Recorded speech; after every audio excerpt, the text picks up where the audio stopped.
Привет, с вами Алена. И знаете что, я хотела вам показать этот пальчик уже давно, но как-то не доходили до него руки.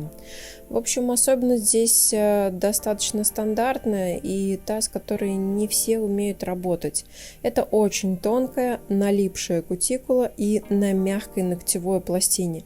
Как видите, при продавливании апельсиновой палочкой смотрится это все прям очень-очень-очень страшно. И тут главное терпение, потому что, чтобы отодвинуть такую кутикулу, нужно будет пройтись туда-сюда не один раз. Я не советую ее за однократное нажатие прям сильно отодвигать, поэтому манипуляций будет много. Мы будем действовать осторожно, по чуть-чуть и всегда спрашивать клиента, комфортно ли ему. Ну, как видите, уже где-то 2-2,5 мм ногтевой пластины стали открытыми. И это вся та часть, по которой стелилась наша кутикула. То есть та часть, которую кутикула закрывала. Поэтому иногда клиенты говорят: вот у меня короткая ногтевая пластина, она некрасивая. Хотя на самом деле там просто налипает кутикула. И здесь очень важно не торопиться, действовать осторожно. После того, как мы отодвинули первый слой или первую часть кутикулы, мы делаем срез. Как видите, пока аппаратом мы не работали и нет в этом сейчас необходимости, это будет чуть позже. Мы срезаем ту часть кутикулы, которая отходит вот средней ширины, то есть, казалось бы, уже все убрали, но нет. Мы будем двигать сейчас еще. И вот особенно здесь сбоку я хотела показать вот этот маленький кусочек, который часто становится проблемой, потому что его не замечают, не отсоединяют от ногтя и начинают там юлозить фрезами, и в итоге случаются пропилы, потому что фреза не заходит туда, куда нужно, и мастер не может понять, что же такое происходит. Поэтому таких клиентов особенно пристально и внимательно разглядывайте.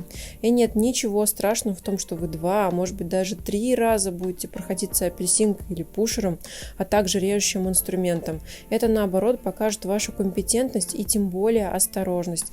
Ведь именно такие клиенты чаще всего боятся мастеров. Они говорят, что у них кутикула чувствительная и всегда кровит.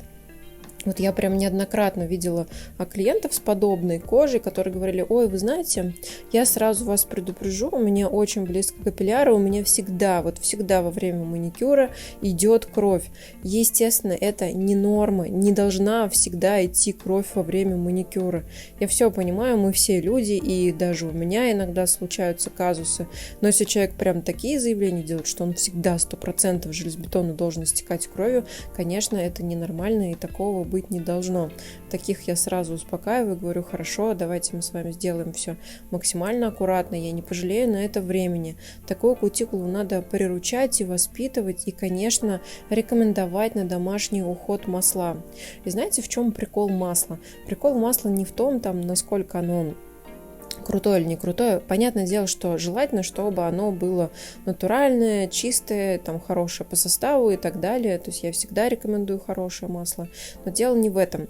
Помимо его состава очень важен такой нюанс. Во время нанесения масла клиент делает самомассаж. Во время самомассажа как раз-таки и происходит волшебство. Кутикула перестает так сильно нарастать, потому что с ней постоянно производят манипуляции. Легкие массажные движения. И в итоге она вырастает, но она будет такая ровненькая, аккуратненькая, и потом при маникюре у вас не возникнет никаких проблем. Поэтому особо сложным клиентам другой подход, мягкая, аккуратная работа в 153 этапа, если потребуется, но главное, чтобы не пролилась ничья кровь. И обязательно уходовое масло домой. Объясняйте, что масло нужно не только покупать, но и наносить желательно дважды в день, а лучше в любой непонятной ситуации. Если что-то пошло не так, не нужно ковырять кутикулу, а сразу наносим масло. Ну а вам итоговый результат, посмотрите, разница на лицо. Маникюр не глубокий, но работа с кутикулой проделана колоссальная, потому что у этого парня есть сложности. И, кстати говоря, да, это был парень, я совсем забыла сказать в самом начале. Ну и они тоже ходят на маникюр, и сейчас, конечно, это не ново. Ну а с вами была Алена. Пока-пока, до новых встреч, берегите себя и свои ногти, и, конечно, мажьте кутикулу маслом.